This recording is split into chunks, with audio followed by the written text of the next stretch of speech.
आप सब खैरियत से होंगे। मेरा नाम है मोहम्मद बिलाल। मैं एक यूट्यूब चैनल रन करता हूं जिसका नाम है Islamic crypto trading. Islamic crypto trading हमें ये सिखाता है कि हम इस्लामिक शरीयत के हिसाब से किस तरीके से क्रिप्टो के अंदर इन्वेस्टमेंट कर सकते हैं और किस तरीके से एक अच्छा प्रॉफिट जनरेट कर सकते हैं थ्रू क्रिप्टो। सो हमें क्रिप्टो को समझने के लिए सबसे पहले समझना ज़रूरी है ब्लॉकचेन। सो ब्लॉकचेन को समझने के लिए हम मूव करते हैं अपनी कंप्यूटर स्क्रीन की तरफ, ताकि हम इजीली आपको ड्राइव कर सकें। कि कोशिश करेंगे कि आपको आसानी से समझ आ जाए, क्योंकि हार्ड टॉपिक है, बहुत से लोग नहीं समझ पाते। सो हम मूव करते हैं कंप्यूटर स्क्रीन की तरफ। सो जैसा कि आप लोग ये देख रहे हैं ब्लॉकचेन टेक्नोलॉजी, ये हमारा फ्रंट पेज है। ये पीडीएफ हमने एक इंटरनेट से ही उठाई है। मैं इसको फर्दर आपको ड्राइव करने की कोशिश करता हूँ कि ब्लॉकचेन टेक्नोलॉजी क्या है। ब्लॉकचेन टेक्नोलॉजी एक ऐसी टेक्नोलॉजी है जिसमें हम सिर्फ रीड एंड राइट कर सकते हैं। पॉसिबली हम एडिट कर सकते हैं, मगर उसके लिए अगर एक बहुत बड़ा नेटवर्क हुआ, मतलब सिर्फ ये क्रिप्टो के अंदर यूज़ नहीं होती। क्रिप्टो का अगर बहुत बड़ा नेटवर्क है तो हम उसमें एडिटिंग नहीं कर सकते, ठीक है। सिर्फ उसमें हम रीड एंड राइट ये दो चीज़ें कर सकते हैं। सो ब्लॉकचेन टेक्नोलॉजी के हम दो ही चीज़ें हम रीड एंड राइट कर सकते हैं। और अगर छोटे मोटे काम जो दूसरे अदर लोग समझते हैं सिर्फ ब्लॉकचेन क्रिप्टो करेंसी के अंदर ही यूज़ होता है। सो ब्लॉकचेन क्रिप्टो के अंदर सिर्फ यूज़ नहीं होता, ब्लॉकचेन बहुत सारी चीज़ों में यूज़ होता है, जो हम फर्दर आगे डिस्कस करेंगे। सो ब्लॉकचेन के अंदर हम मेनली दो काम कर सकते हैं पॉसिबली, रीड एंड राइट। जैसे इंटरनेट है उसी तरीके से ब्लॉकचेन है। इंटरनेट टेक्नोलॉजी के अंदर हम read write and edit delete सब कुछ कर सकते हैं, मगर सिर्फ ब्लॉकचेन के अंदर हम सिर्फ है ना रीड एंड राइट दो चीज़ें कर सकते हैं। सो ब्लॉकचेन टेक्नोलॉजी की सिक्योरिटी इसी वजह से बहुत अच्छी है कि हम उसमें कोई मैनिपुलेशन नहीं कर सकते विदाउट एनी। समझ लें कि बहुत अच्छा, अगर छोटा नेटवर्क है तो हम उसमें आपस के कंप्यूटर्स में मिल के उसमें एडिटिंग कर सकते हैं। आपस के एक ग्रुप होता है कंप्यूटर्स। ब्लॉकचेन में दरअसल ग्रुप ऑफ कंप्यूटर्स हैं जो आपस में इंटरलिंक होते हैं, जिसका डेटा आपस में शेयर हो रहा होता है। अगर ऑथराइजेशन सबकी होती है तो जब जाके एक एडिटिंग पॉसिबल होती है। वैसे क्रिप्टो करेंसी के अंदर एडिटिंग पॉसिबल नहीं है, सिर्फ रीड एंड राइट पॉसिबल है। सो फर्दर हम मूव करते हैं आगे। जो हमारा ये है history of bitcoin. History of bitcoin यहाँ पर बताया जा रहा है, जो कि यहाँ पर बताया जा रहा है कि 2008 में उन्होंने सतोशी नाकामोटो, जिन्होंने जो बिटकॉइन के इन्वेंटर के नाम से जाने जाते हैं। सो उन्होंने फर्स्टली ये एक आइडिया जनरेट किया बिटकॉइन का। देन 2009 में स्टार्ट ऑफ बिटकॉइन नेटवर्क, जो ब्लॉकचेन के ऊपर रन हुआ। सो 2010 में फर्स्ट क्रिप्टो करेंसी एक्सचेंज ने इसको लॉन्च किया। 1 bitcoin is equals to 1 USD 2011 में हो गया था। जिसने उस वक्त में बाय करा था वो आज माला माली होगा। सो आगे बढ़ते हैं। 2013 में 1 बिटकॉइन इक्वल्स टू 100 USD, मतलब 2011 से 100x। फिर 2014 में जब माइक्रोसॉफ्ट ने एक्सेप्ट किया बिटकॉइन को, तो 1 बिटकॉइन फिर 2017 में जाके पहुंच गया $10,000 का। तो और आज की तारीख में बिटकॉइन 2022 के अंदर $20,000 पे चल रहा है, और इसका ऑल टाइम हाई $69,000 था, जिससे वो तकरीबन 3.5x नीचे आया हुआ है, जो कि बहुत अच्छी अपॉर्चुनिटी है जो हम मिस कर सकते हैं। और हमने मिस कर दी तो ये अपॉर्चुनिटी आगे शायद ही आए। सो हम फर्दर आगे मूव करते हैं कि bitcoin is not equal to blockchain, जो कि मैंने आपको पहले ही बताया कि बिटकॉइन अलग है, ब्लॉकचेन अलग है। Bitcoin is an application based on blockchain technology, and blockchain is an underlying data structure which can use for many things including cryptocurrencies। बहुत सारी चीज़ों में ब्लॉकचेन यूज़ होता है, सिर्फ क्रिप्टो करेंसीज में यूज़ नहीं होता। बिटकॉइन एक एप्लीकेशन है, जैसे नॉर्मल गूगल्स वगैरह इंटरनेट के ऊपर होते हैं। Bitcoin as an application blockchain के ऊपर है, जो कि बहुत ही सिक्योर है। कोई भी इसमें चोरी का ख़तरा नहीं। एक चीज़ आपके पोजीशन में है तो कोई आपसे वो छीन नहीं सकता। और फर्दर उसकी बहुत अच्छी सिक्योरिटी है, और हर चीज़ आपकी बहुत, अगर आपके ये फिज़िकली फॉर्म में नहीं होती, मगर आपके पास ऐसे होती है कि कोई आपसे चोरी नहीं कर सकता, कोई आपसे हैक नहीं कर सकता।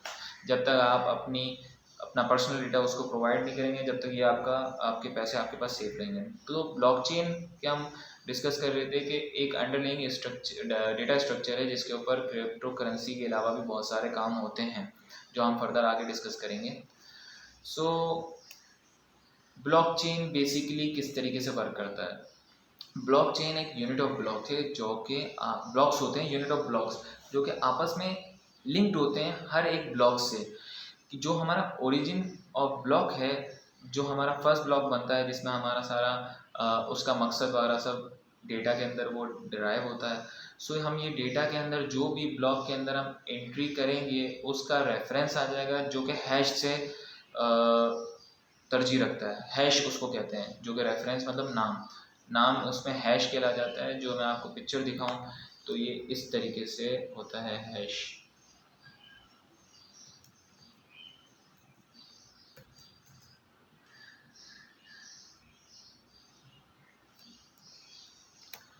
ये जैसे आप देख रहे हैं जेनेसिस ब्लॉक एक मेन ब्लॉक है जो कि फर्स्ट जनरेट होता है, जिसमें हम कोई भी डेटा प्रोवाइड कर सकते हैं। जैसे हमने यहाँ पर गुड डे प्रोवाइड करा हुआ है डेटा, और प्रीवियस हैश उसका 000 इस वजह से है क्योंकि ये एक पहला ब्लॉक है जो जनरेट हुआ है। सेकंड, इसका जो हैश है वो जो जनरेट हुआ है वो जो नेक्स्ट ब्लॉक बनेगा उसका वो प्रीवियस हैश बन जाएगा क्योंकि ये आपस में इंटरलिंक होते हैं। और जो माइनर्स होते हैं जो कि क्रिप्टो के अंदर जो होते हैं, क्रिप्टो के हवाले से जो बात करते हैं, जो माइनर्स होते हैं वो इस हैश को सॉल्व करके उसका नया ब्लॉक आगे फर्दर जनरेट करते हैं जिसमें उनको रिवॉर्ड मिलते हैं, जिनको छोटा सा एक आपको झलक दे दी कि माइनिंग होती क्या है। सो जब नया ब्लॉक बना तो उसके अंदर नया डेटा उन्होंने डाला, उसका नया हैश बना और प्रीवियस हैश उसका प्रीवियसली जो हैश जेनेसिस ब्लॉक था उससे वो लिंक हो गया। ब्लॉक 3 इसी तरीके से बना, उसका अपना अलग डेटा। मगर जब एक ब्लॉक बन गया, जैसे जेनेसिस ब्लॉक बन गया, तो हम उसको पीछे जाकर एडिट नहीं कर सकते क्रिप्टो करेंसी के अंदर। जब यहाँ पर अगर हम एडिट कर ही नहीं सकते क्योंकि एक बच्चा पैदा हो गया, तो हम उससे पैदा होने से कि मतलब जब बच्चा पैदा हो गया तो हम उसकी बात की कहानी उससे पहले तो नहीं बता सकते ना। जब उसके बाद हम स्टेप बाय स्टेप उसको लेके चलेंगे, एक बच्चा जब पैदा हुआ वो फिर बड़ा होगा, चलना फिरना सीखेगा, ये सारे मामला एक ब्लॉक वाइज चलते रहेंगे। ऐसा तो नहीं ना हम पहले ये बता देंगे वो चलना फिरना शुरू हो गया फिर उसके बाद जब है ना फिर उसकी पैदाइश हुई, ऐसे नहीं कर सकते। एक यूनिट एक सीक्वेंशियल वाइज सारे ब्लॉक्स बनते हैं। ये सारे इसी तरीके से ये सारे ब्लॉक्स जब जनरेट हो जाते हैं इस तरीके से ये ब्लॉक चेन चलती रहती है जो कि लोग इसको फिर है ना वेरीफाई करते रहते हैं। फिर इस तरीके से ये आगे फर्दर काम करती रहती है। हम ये आगे मूव करते हैं उसी तरफ। हमारी जो पीडीएफ है पीपीटी, यहाँ पर भी यही बताया गया कि blockchain is a growing list of data blocks that are interlink. मतलब ये लिंक्ड है टुगेदर, जो कि एक सीरीज ऑफ ब्लॉकचेन है जो कि बढ़ते ही जा रहा है क्योंकि हर रोज़ एक नया ब्लॉक जनरेट होता है जो कि लोगों को ट्रांजैक्शन करने में मदद करता है क्रिप्टो के अंदर। जब एक कोई ट्रांजैक्शन होती है उसका डेटा एक ब्लॉक के अंदर सेव होता है कि ये यहाँ से पैसे आए। जैसे ये पहला डेटा है कि मैंने यहाँ पर पहला डेटा अंदर हमने यहाँ पर पुट कर दिया कि हमने $100 के कॉइन बेस से एक क्रिप्टो करेंसी खरीद ली, बिटकॉइन खरीद ली। जब मैंने 100 बिटकॉइन यहाँ खरीद लिया, यहाँ पर डेटा आ गया, उसका रेफरेंस मतलब हैश नंबर आ गए, सारी चीज़ें डिटेल आ गई। फिर उसके बाद जब हमने माइन दूसरा ब्लॉक किया, मतलब हमने एक ट्रांजेक्शन करी तो उसकी पहले माइनिंग होगी। फिर वो जब तकरीबन भी थोड़ा टाइम लगता है बिटकॉइन की ब्लॉकचेन के ऊपर, आगे फर्दर इथीरियम और ये सारे ब्लॉकचेन्स आगे, बहुत फास्ट ब्लॉकचेन्स आगे, सोलाना की ब्लॉकचेन, बहुत सारी ब्लॉकचेन्स होती हैं। हर क्रिप्टो करेंसी की अपनी ब्लॉकचेन है, मोस्टली कॉइन्स की। जैसे ही दूसरा ब्लॉक, जैसे अब मेरे पास $100 यहाँ पर पड़े हुए हैं इस डेटा में, तो यहाँ से मैं $100 के बिटकॉइन में से $10 के बिटकॉइन फलाना बंदे को दे देता हूँ, तो यहाँ पर वो मेरे 100 में से 90 रह जाएंगे और 90 में से 10 यहाँ पर किसी को आ जाएंगे। मगर मेरे पास इस पूरे ब्लॉकचेन के ऊपर 100 बिटकॉइन रहेंगे ही रहेंगे, भले वो आगे ट्रांसफ़र होते जाएं। ठीक है, तो आगे फिर जब एक आगे कोई और ट्रांजैक्शन होगी, उसने किसी और को बेचा, उसको किसी और को भेजा, किसी और की ट्रांजैक्शन की, उसका एक नया हैश जनरेट होगा, एक नया ब्लॉक जनरेट होगा। वो ब्लॉक जो जनरेट करेगा जो कि माइनर होता है वो उसको अपना रिवॉर्ड मिलेगा। इस तरीके से ये ब्लॉकचेन वर्क करता है। माइनिंग का एक नई वीडियो बनाऊंगा जिसके अंदर प्रॉपर डिटेल के ऊपर माइनिंग बताऊंगा कि माइनिंग होती क्या है, माइनिंग और स्टेकिंग दोनों बताऊंगा। Bitcoin ecosystem, a public network which can including malicious participant and participate without restrictions, even though it is not organized by central authority and it works. इसमें ये बताया गया है कि पब्लिक नेटवर्क है बिटकॉइन का इकोसिस्टम, जो कि कोई भी यूज़ कर सकता है, कोई भी पार्टिसिपेट कर सकता है किसी भी रिस्ट्रिक्शन के अलावा। इवन कोई भी ऑर्गेनाइज इसको बैक नहीं कर रही, सेंट्रल अथॉरिटी कोई इसको बैक नहीं कर रही, फिर भी बहुत अच्छे तरीके से चल रहा है क्योंकि ये डिसेंट्रलाइज है। डिसेंट्रलाइज और सेंट्रलाइज का सिस्टम बहुत अच्छा ये है कि सेंट्रलाइज सिस्टम बहुत बुरा हो जाता है बहुत वक्तों में। ये हो जाता है कि हमें थर्ड पार्टी हमेशा सेंट्रल बैंक, जैसे हमें कोई भी चीज़ करनी हो हमें सेंट्रल बैंक या फिर कोई बैंक या फिर थर्ड पार्टी इंक्लूड होती है। बिटकॉइन के ब्लॉकचेन के अंदर या ब्लॉकचेन के अंदर हमें किसी थर्ड पार्टी की ज़रूरत नहीं होती। हम डायरेक्ट पर्सन टू पर्सन किसी से भी पेमेंट रिक्वायर्ड कर सकते हैं या फिर क्रिप्टो की ट्रांसफ़र कर सकते हैं या फिर कोई डेटा आपस में शेयर कर सकते हैं बहुत अच्छे तरीके से। डिसेंट्रलाइज सिस्टम ब्लॉकचेन एक बहुत ही अच्छी टेक्नोलॉजी है। आगे फर्दर इसकी यूज़ केस में बताऊंगा ये और कहाँ कहाँ यूज़ हो रहा है। जितने ज़्यादा बिटकॉइन इकोसिस्टम के अंदर जितने ज़्यादा पार्टिसिपेंट होंगे, पार्टिसिपेंट से मुराद मैं एक पार्टिसिपेंट हूँ जो कि मेरा एक सिस्टम है कंप्यूटर का, तो मैं उसको ब्लॉकचेन पे आता हूँ और उस पर माइनिंग करता हूँ। तो नॉर्मली मैं एक ब्लॉकचेन का पार्टिसिपेंट हूँ बिटकॉइन के अंदर, बिटकॉइन के अंदर माइनिंग करता हूँ। तो बिटकॉइन का इकोसिस्टम के अंदर मैं एक पार्टिसिपेंट जुड़ गया जो कि मैं बिटकॉइन को एनर्जी प्रोवाइड कर रहा हूँ कि उसका ये वर्क करे इकोसिस्टम। जितने ज़्यादा उसके इकोसिस्टम के अंदर सिस्टम्स होंगे, जितने ज़्यादा पीसीज होंगे, माइनर्स होंगे, उतना ज़्यादा मोर सिक्योर होगा और उतनी ही उसकी वैल्यू बढ़ती जाएगी क्योंकि जितने लोग ज़्यादा जुड़ेंगे, जितनी ज़्यादा माइनिंग होगी, उतने ज़्यादा पार्टिसिपेंट्स होंगे तो ज़्यादा सी बात है कि उसकी पॉपुलैरिटी होगी, सिक्योरिटी होगी तो उसकी ऑटोमेटिकली वैल्यू बढ़ती रहेगी।